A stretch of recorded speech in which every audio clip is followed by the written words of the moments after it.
Imagine a world etched in blackness, of life and of death.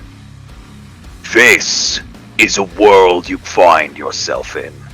A doom metal album of a game. A spiked flail to the face. Rules light, heavy everything else. Welcome to Mork Borg.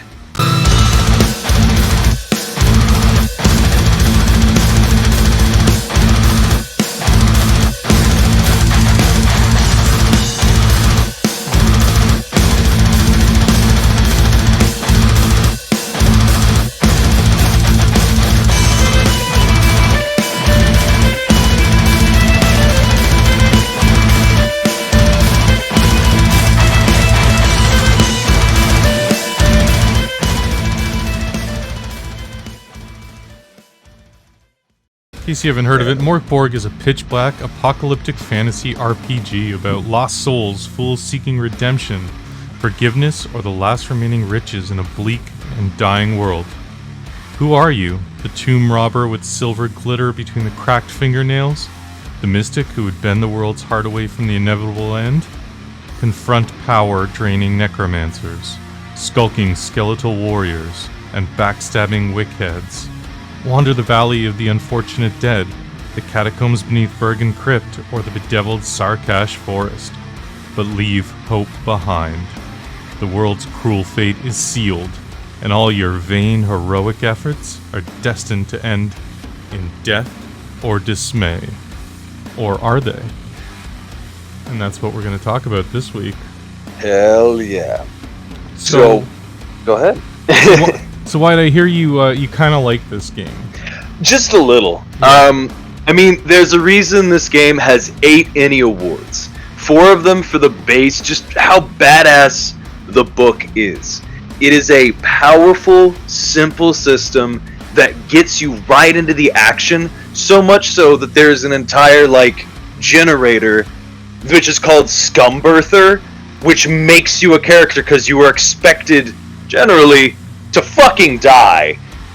You don't always. Sometimes I have parties who haven't straight up become corpseified, but this is one of those games where its intensity, its simplicity, and you can have a character ready in a point of a finger, or if you're building through your character, less than 5 minutes. And I'm not talking somebody who's been playing for years.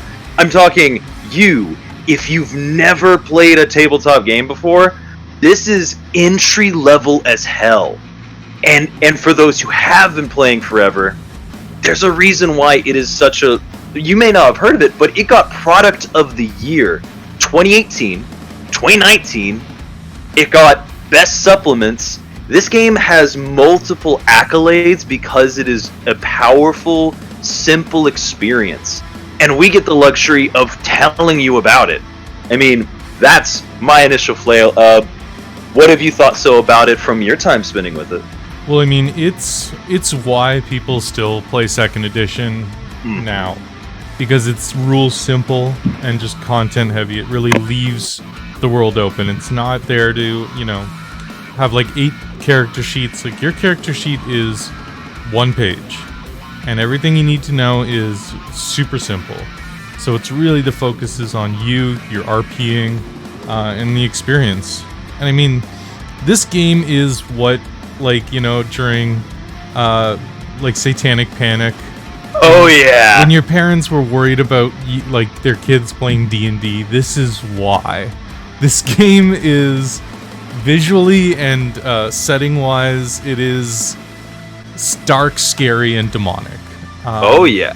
It is like a black metal musician, created a quest for you to play. And that's what this is. So much so that when we get into it, you will see the music that helped make Mork Borg. We're talking Godspeed, Black Emperor, fucking The Body, Tiamat, Thou, Unfathom, Fortest, Dark Throne. Everybody who loves doom metal knows Dark Throne and fucking Blackcraft and Domcraft. I mean, you get into this kind of mindset for what kind of experience you're going for, and it's this dreary, but it also is this fun, dark humor. And it is so accepting and inviting how it does so. It's third-party open licensing. We'll get to that later, what the fuck that means. But remember what he just said about it being second edition friendly? Because the system can be used for anything. You out there, you ever wanted to play as the weird fleshy creature that you always read about? Go build it. Mm-hmm. Boom. And they say that on their website. They're like, you have free reign to create anything you want in this universe. They're like, just don't add the company logo to it, and you're free to do it. You know, they encourage it. They realize, like, you know, the homebrew side of things that was so popular in second edition, and especially in third edition, it just became free content. They really, you know, their selling point is the book is just so beautiful. It's true art.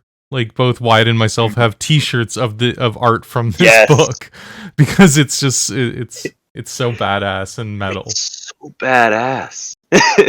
I mean, even that first logo, right? Like on the very first page, that's so the book. Deep. And if you saw that, you would think this is a badass game. Oh yeah, it looks as it feels delicious. It's a fucking meal. It's a treat to eat. And that's where we're going to get started. Going to that first factor of things, before we even hop into it, what is Mork Borg? Well, it's a tabletop RPG. Those of you who've clicked on this video generally have that idea. Yeah. But it's a pitch black apocalyptic fantasy RPG about lost souls and fools seeking redemption, forgiveness, or riches in a bleak and dying world. As put prior, it's not exactly a happy world. Mm-mm. It's no sunshine and rainbows. But you can have fun in it. You know, it is excitingly bleak. It's what's in genre. It's known as an OSR game. For those who don't know, that's old school revival. And so it can be picked up and played and homebrewed to hell. The rules are compatible with every edition, and you can quite literally use Mork Borg to make, like, you know, run about any adventure you can imagine in a fantasy, and as we'll talk about soon enough, not so fantasy settings. But yeah, and if you're familiar with role-playing games, you can jump right into this without any prerequisite. No reading is needed. You could just have your character sheet in front of you and play it. It's that simplified, and if you've never played an RPG game, this is a great intro because it is so simple. Mm-hmm. There's not a player's handbook, a DM's guide, a monster manual. It's just this book. And as far as what an actual character needs, it's just in the first couple pages. Like, it gives you everything you need, and it does it beautifully, and it does it creatively. Oh yeah. Even just going over to the first page when you open the book, it's just immediately. It just gives you random rolls, like right out the back, gives you what you need to run the game. When you open the book, for the most part. And for those of you who've been game masters before, you're like, what do you mean? I mean, you're not going to be rolling barely anything, because this is a player-focused rolling system. You're mostly keeping track of hit points, of NPCs, and situations. So, as you can see right here, you could honestly, as a GM, and I tested this myself, you can run with this and a fucking dungeon, and you've got a game. I'm dead serious. It's crazy town. Yeah. And if you like structure and organization, this book is gonna be a little upsetting when you first open it. As someone who's used to the formats of, you know, D&D and other systems where they really like ease you in, this book's like, no, go fuck yourself. We're going right into just corpse plundering. Like, just deal with it. Yep. And you're like, but I don't even have a character. I don't know what world I'm in. It's like, yeah, well, this is how you plunder a corpse when you're ready for it. These are the traps in devilry that come up just because can. Yeah, exactly. And unlike certain games, it even has a weather condition roll. Again, some games definitely do, but the fact that they put it on the first page tells you what kind, and you just read through them. It's fucking amazing. Just some of these soup thick mist, irritating drizzle, roaring thunder, grave-like cold. It tells you everything about the setting with just these tables, in my opinion. Yeah, exactly. It just tells you the setting right out the gate. Oh yeah. Like the fact that one of the traps is just fish hooks hanging at eye level just evokes what kind of things are gonna happen to the characters. As a DM, or GM, you're just like, I know what I want to do if someone walks into a room full of fish hooks.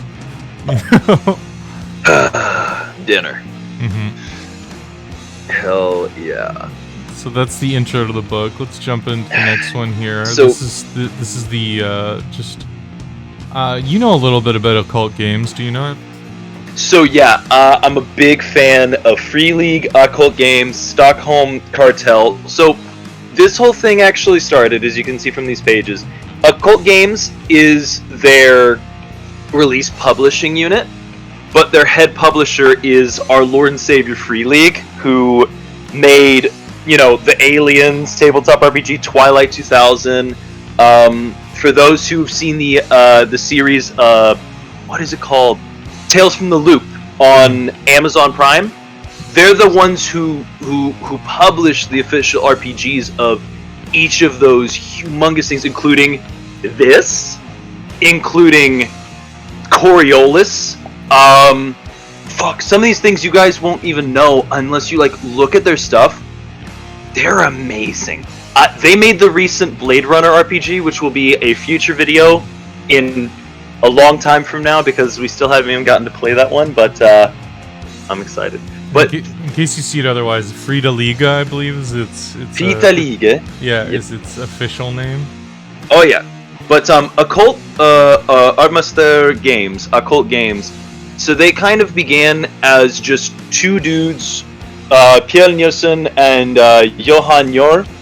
They came together because Nielsen wrote this game called Dark Fort, and it was based on the games that he played as a kid. And he met with his friend Nyor, who was an illustrator, and both of them loved doom metal and black metal.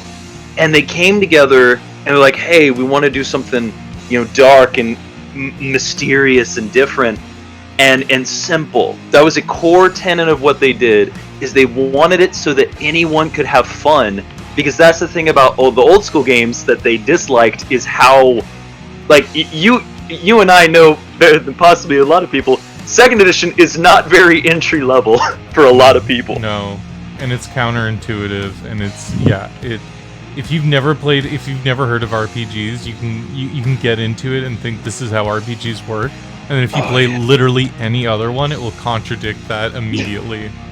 Oh yeah. But exactly. And so you can see what is important here is that these guys made a game, they drove their initiative, and they constructed this gorgeous visual, in my opinion, of the black covered sun striking the planet with the ridiculous the fucking grind metally cover of Midtberg. I always love that because I'm like, that's what makes that whole style funny, is it's just so hard to fucking read. I look like I'm looking at thorns. Yeah. Oh, and I like as what I mentioned over there on the left-hand side, music that helped, a bunch of artists that essentially that they listened to and helped create. Actually, after the fact, they created albums and songs specifically for this. Oh yeah, the band Null made an entire album dedicated to this, and it's fucking great. Some of these I've never heard of, like Bong Gripper and Bongzilla, but quite a few, or Mammoth Weed Wizard Bastard, which is probably the most amazing band name I've ever heard. Fucking amazing. And then on the other side there, it says Mork Borg is an occult Ortmeister game and Stockholm Cartel. But then if you see there, it says Mork Borg is Swedish for Dark Fort, and it's pronounced Mork Borg. Yeah, Mork Borg. Which I'm sure we're still butchering, but that's... Oh, absolutely. Yeah. It's still fun to say. Okay, and then let's go on to the next here. Oh, yes. So, what you'll find really quickly is that there is lore here. It's very limited, and instead it's almost like anecdotes of a greater story, but it never goes into detail on any of the major things because it's up to you.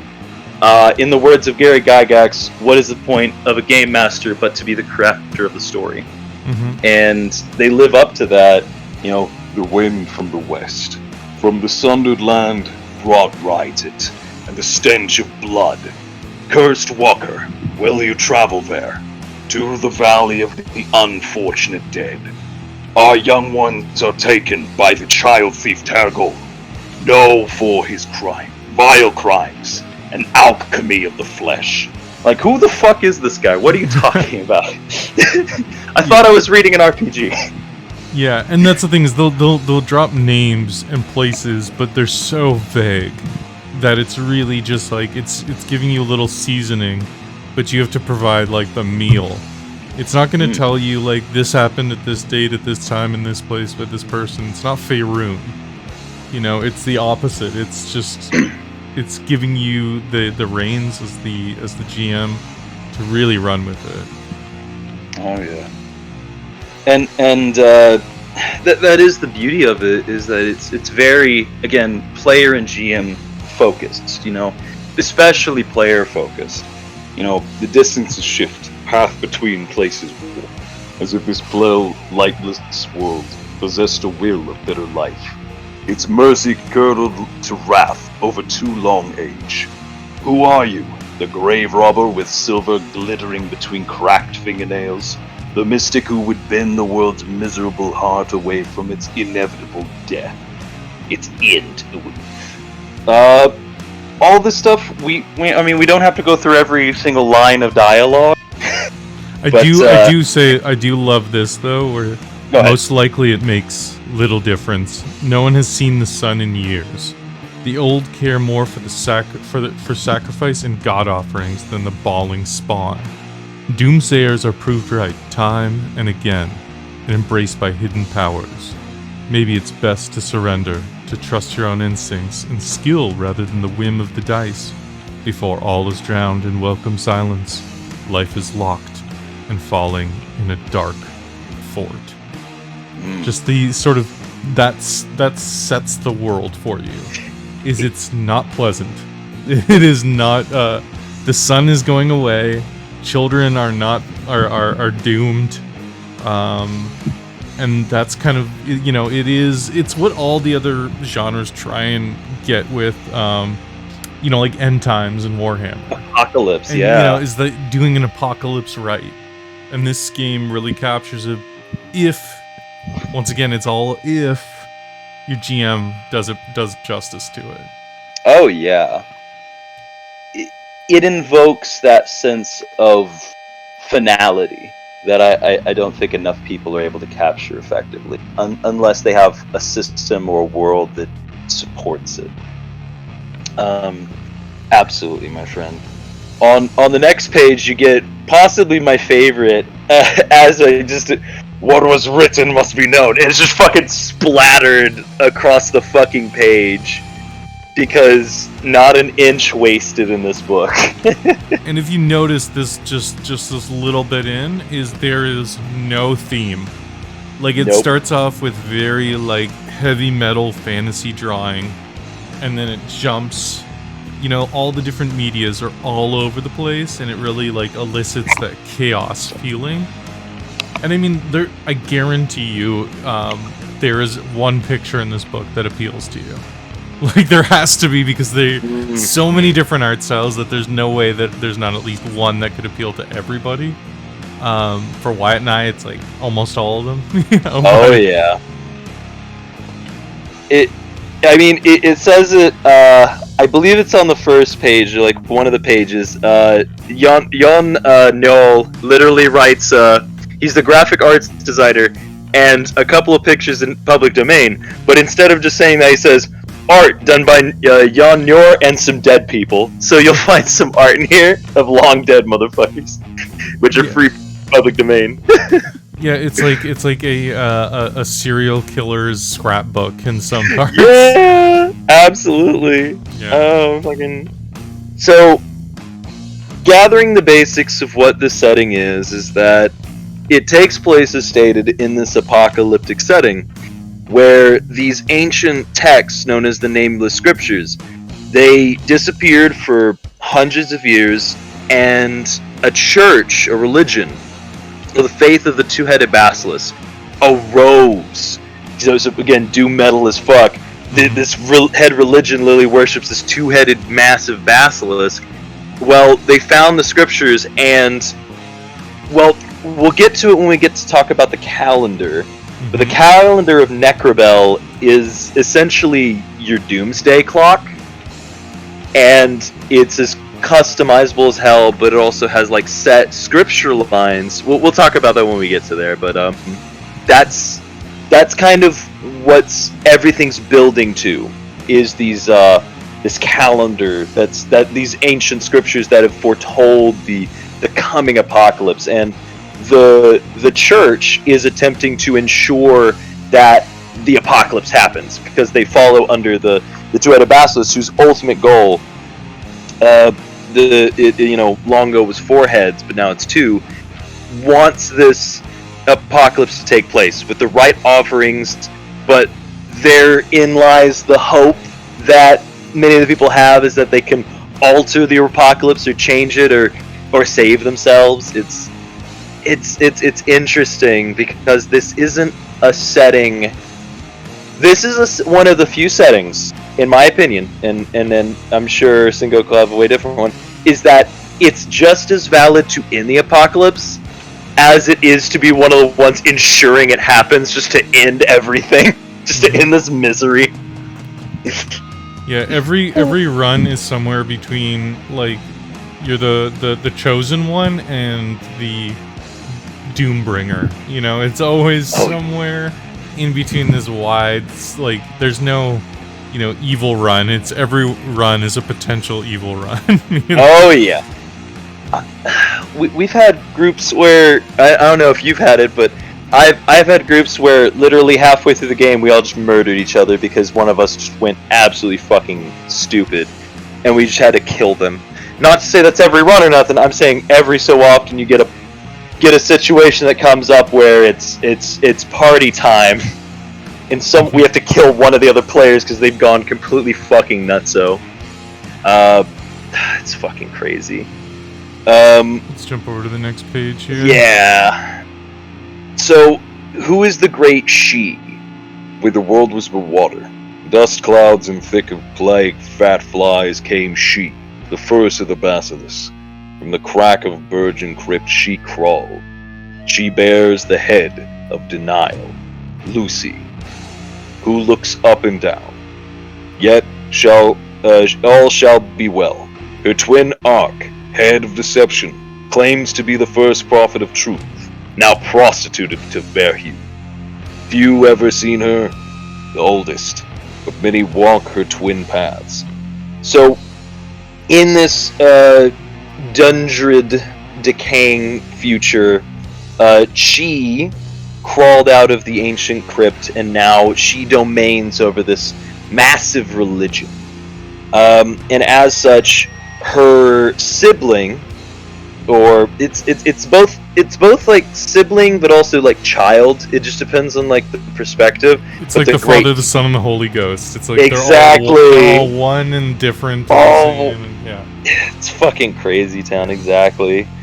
But like, there's different individuals who are the heads of this apocalypse, vying for their own version of the apocalypse, but also like, depending on how you're running it, they could be combating against each other to potentially end. It's like, again, so much info, but like next to fucking nothing. That's it. It's she and he and it's just incredibly vague. Oh yeah, which allows you to really like put any. You could have anybody in that role as she. She could be a name for a creature that is completely genderless. Oh yeah. Exactly. Well, because of their domain and how this world is that the ground itself is cracked open, and the location that when we get to the map, there is a map. It's on the next page. It is surrounded by the endless sea to the north, south, and east.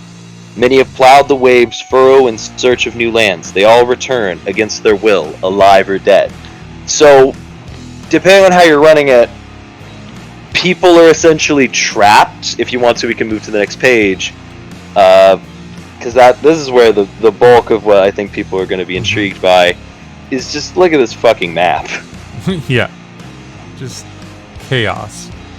Just complete and utter chaos. Like I said, like this is one of the pictures where it's like a serial killer scrapbook. Mm-hmm. Just like cut out a map and slapped it together with some tape and called it a fantasy realm. Exactly. Fucking exactly. And we can go through some of the places, but like you can really just make each location your own. And that's the gloriousness of this map, is that it's about like when they show the map generally, it's kind of like the size of like Western Europe. So you have a lot of area to work with, but it's not insanely huge or nothing. But it just tells you, hey, here's this general area. Good luck. And then my favorite part, personally, is that beyond the Virgin Crypt is just a fucking question mark. It's like, man, we don't fucking know. Yeah, who the fuck knows? Yeah, the sea is endless, so who knows how long that goes for. Jeez. You know, I love the forests in this, like Sarkash. Just the idea of the dark forest, because it plays on that very like Northern European, like Germanic kind of lore. Oh yeah. That the forest is this place that once you go into it, it's got a world of its own. I love Sarkash so much. It's so fucking cool. And right next to us, you can see Sarkash. It's in the Tveland, or Valand. I think the T is silent. I think it's called Valand or Tayland, something like that. Someone in chat can correct me. It talks about it, and it's like this massive, like right in front of it is Graventoss, that all those little fucking headstones, and apparently it's getting warmer. Like and that's one of the things that this fragile ground grows with warmth. Do you hear the frantic scratching? And like it invokes what could be in there. What's going on? Are the dead coming back to life, or is it something else? Is the forest simply heating up? Is it all global warming? It's all global warming. Yeah. And there's some points like Galgenbeck, which is almost like the last bastion of, I wouldn't say hope, because it's the bastion of hopelessness, because this is the sort of metropolis city where the religious orders are trying to bring about the end of the world. But this is like the capital city. This is the big city, so you could set your entire campaign just in this. Oh, any of these places, it can just be here. And for the most part, it will be, because your players aren't going to live super long if that's the type of game you're running, which most people will. Oh yeah, and that's one of the beauties about it, is that you could run, and I've done it. You can run a multi-session like campaign in this kind of setting, but it definitely bides to like those one shots that you've always wanted to see something or try something, and you're just like, as a game I say, I just want to kill all my players sometime. Well, if they're getting into Mork Borg, they know what they're signing up for, unless you're an asshole and never explain anything, and then they really don't know what the fuck they're getting into, which could be even funnier. Yeah, because the game lends itself to one-shots and shorter ones, because when you make your character, it's just sort of like, here's your character. There's not a lot in the way of how do you advance as a character, how do you grow. There is some, but it's not the same. Like, you're not like a 10th level, fighter or a 20th level wizard. It's like, no, you just get slightly better if you do advance. It's not. I love that you bring that up because it's called getting better or worse, and we'll explain that too. Okay, I'll jump on to the next one here. Oh yeah. Oh, the Palace of the Shadow King. It's so fucking cool. God, I love that fucking. And I love the I've experienced both the Shadow King's Palace and Grift. Shadow King's Palace is really cool because it's where you can have kind of your like. I mean, our namesake. I always imagine the Shadow King living in Ravenloft. That's just the picture elicits Ravenloft vibes. The fact that it's the Palace of the Shadow King. The Shadow King. It's like all of it is just evoking a very vampiric or dark, Dark Tower of the Abyss sort of vibe. Oh yes, and I love it. Because of that, because it allows you to like touch so many forms of not just dark fantasy, but you can go into like some of those other styles like gothic horror. You could do that with the Shadow King's Palace and shit. You can literally have like a Strahd von Zarovich kind of motherfucker going about engaging the people. It's fucking great. I love it. Grift, however, is like Depressionville, but I always, so it has its set kind of stuff, but I always, so that they have it used to be in a land only enslaved by giants who had raised and constructed this like huge city. If we're looking back on the map, like this huge town with these huge bridges, and like the king of this place, who's a human, King Sigfum the Kind, is mocked in the streets because he's a kind fellow. Why is he a kind fellow? Why is he seen as a kind fellow who are curious? Why would they mock their king? Because this motherfucker has a suicide pact. Yep. He hates Galgenbeck and hates the fucking two-headed basilisk. They have a fucking calendar that once it hits 0, everyone in town is gonna fling themselves off the fucking rocks.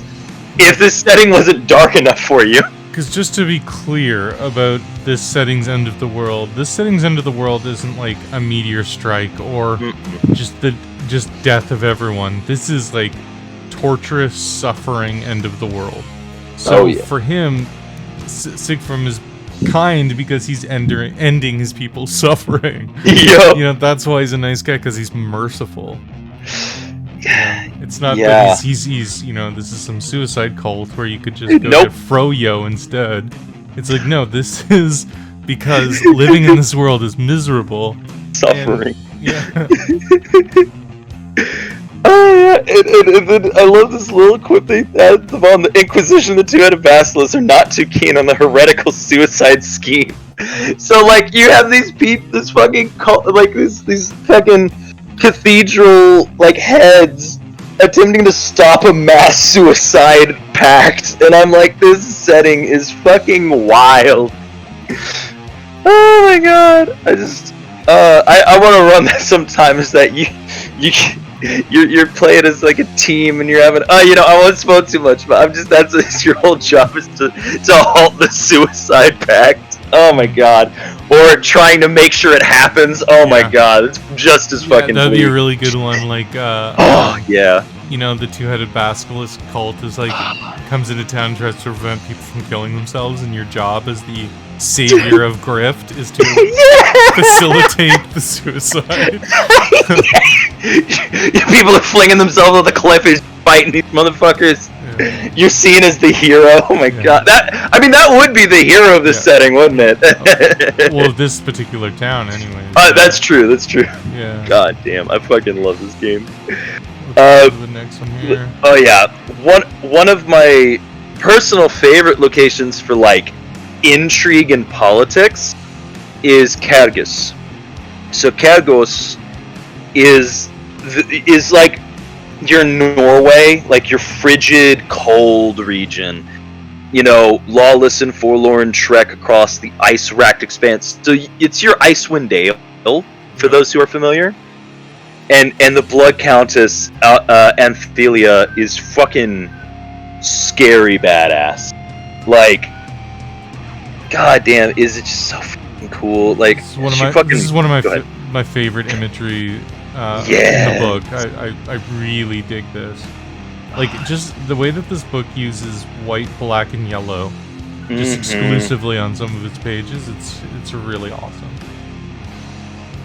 It's fucking sick as shit, exactly. Once again, if you were in high school and your mom saw you with this particular page open, this is when the book would be taken away from you. Yeah, if she didn't happen to see the cover art, you know. Oh, fucking, yeah, if you got lucky enough. Yeah. But dude, yeah, exactly. I would have this as a fucking, like, this right here is the book cover, or fucking like a tattoo in the waiting. Yeah, like this is the cover you don't want people seeing you reading on the bus. You flip to this page at your workplace, and they all fucking are like, "What the fuck?" But I absolutely agree with you. The use of white, black, and yellow is like at its zenith on this fucking page.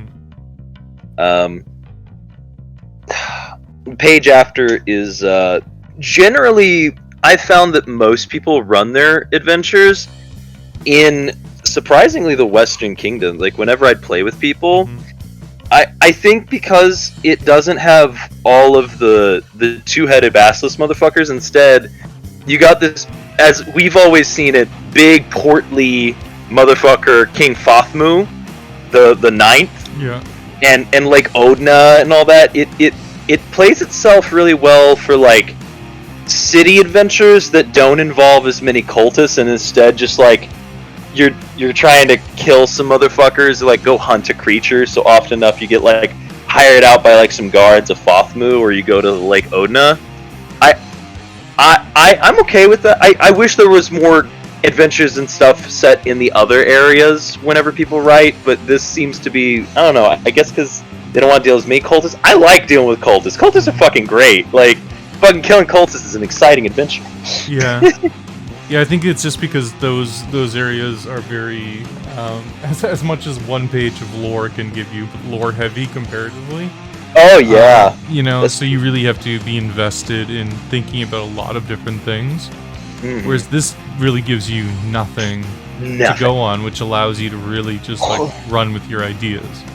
That's true. And You know. and the exciting giving us a paranoid, fat, increasingly mad motherfucker gives us a lot to work with. But also gives us very little, so you're right. I love paranoid. Like, it tells you nothing about King Fathmu. No. Other than that he's paranoid, fat, and increasingly mad. You know, he's consumed with psychosis and invisible fears, and that's all they give you. They don't tell you what his, you know, politics are. He doesn't, like, who he sides with, who he's friends with, nothing. So it really gives you a lot of freedom. Oh, yeah. And it's kind of like a feudal setting, you know. Heavily taxed, you know. You can be the Robin Hood if Robin Hood was, you know, half crazy. Robin food, I think, in this setting. Yeah.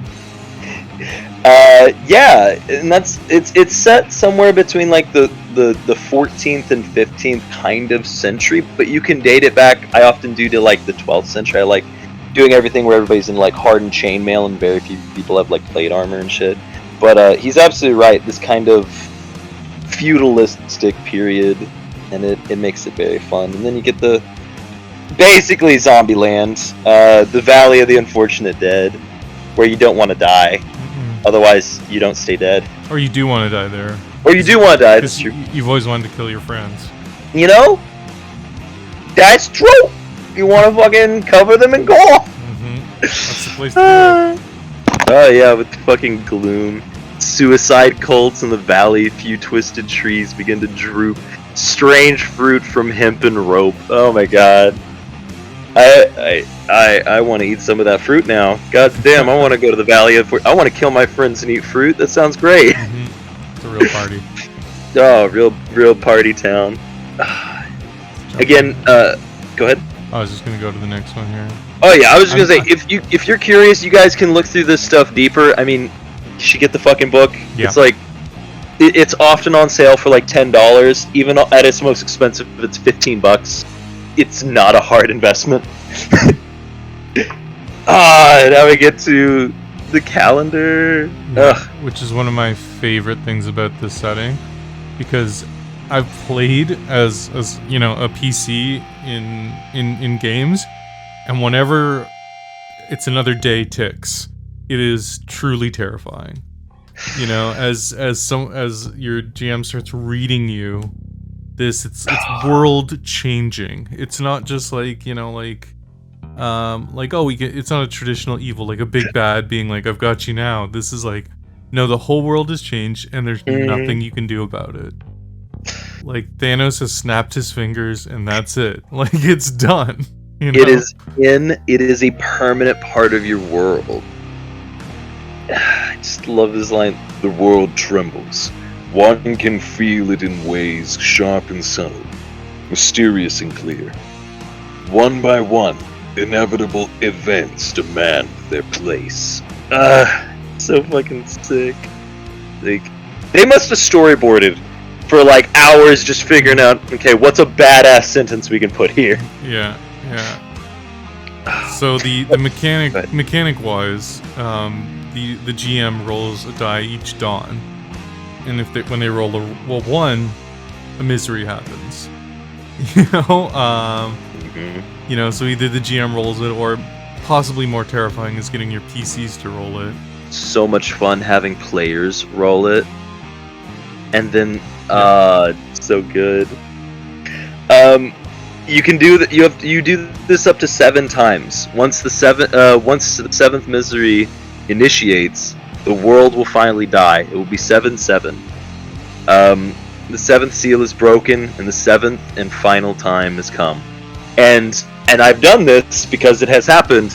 The game and your lives in here. Burn the book. And if I ever need to burn the one that is in my possession right now, I'll make sure to film it. Don't worry.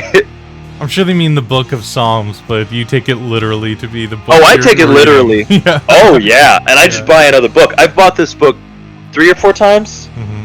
Yeah, and I've handed it out as gifts, or the one that was destroyed, I actually burned it.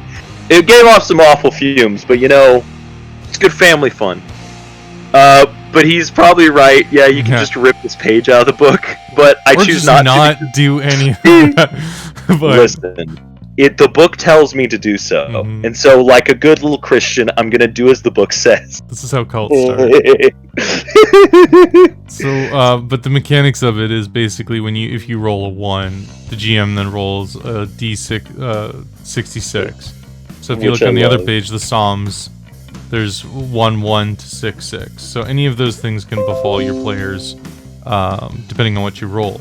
7-7 is obviously what happens at the very end, because, you know, all praise the fire which burns all, and darkness shall swallow the darkness. So that's the end of the world. And the other part is you can kind of dictate how long you want your campaign to go by, at the bottom here, when will all this agony end. So you can do, you know, just a quick one-shot, like this is it, or you can really drag it out over years. Yeah, which definitely helps what kind of campaign or experience you want to go with. Because you're going to be rolling that every single day. So, for those, exactly as he stated, for those who are used to overland travel, where you're going from one place to the next, every one of those days that you travel, it's a roll. And so, like, if it's a D100, it's super simple, but you're not freaking out. But, the end is nigh. Oh yeah, every other day, you just fucking... And if you're extremely unlucky, 7 days in a row, man, if you haven't even made it to the location you're going to, that's just as fucking amazing. Yeah, and just to tell you how terrifying these things are, like, you think, like, you gotta think of the context of this in an actual game, like, the lake and brook shall blacken and all the water become tar. So just think about that for a second, living in a world where all sources of water are tar. You know, or the tree shall wither and shrivel and die. All wood. You know, so the idea of, you know, just having to live in the world after this is a nightmare. Actually, 5-4, Wyatt, if you want to read 5-4, it's the most terrifying one. I will read 5-4, but I just want to let you know, I went ahead while you're reading that, I rolled, and I got 5-1 as well. So I think that's just gonna happen. The lake and the broom shall blacken and the water becomes tar. So it's gonna happen. Oh no. No, 5-4. In one night, all those not yet 7 years and 7 days shall pass, born and unborn. Fucking stillbirths out the wazoo. No, the last line of that. Oh, the last line. I'm so sorry. The last line of that thing you just sorry. said. And dawn shall give them life as eaters of men. Think about, Yeah. fucking ripping out of your mother. Oh my god. Oh, Jesus Everyone Christ. under 7 years old and 7 days old die and then come back as zombies. Like, that's just Metal. zombie babies. Enjoy living in a world of zombie babies. Fucking love it.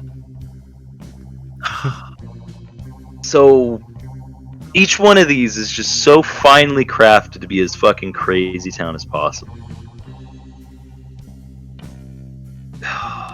And she shall see him grow stronger, and she reveals herself, and all shall be slain. Oh, it's so fun. Once again, super vague. You know, like that's not one of the ones where it's very crystal clear. Like, okay, the water's tar. You know, it's very, very vague, and a lot of them are like how it's gonna affect everything. Like one of them is look to the west, forth comes fire and a horde, and the kingdoms burn. It's like, what is the horde of? Is it like, where's the fire? Are they starting fires? Are they made of fire? Like, what is, you know? So it really leaves it to, you know, to the GM, and they might not even encounter this thing.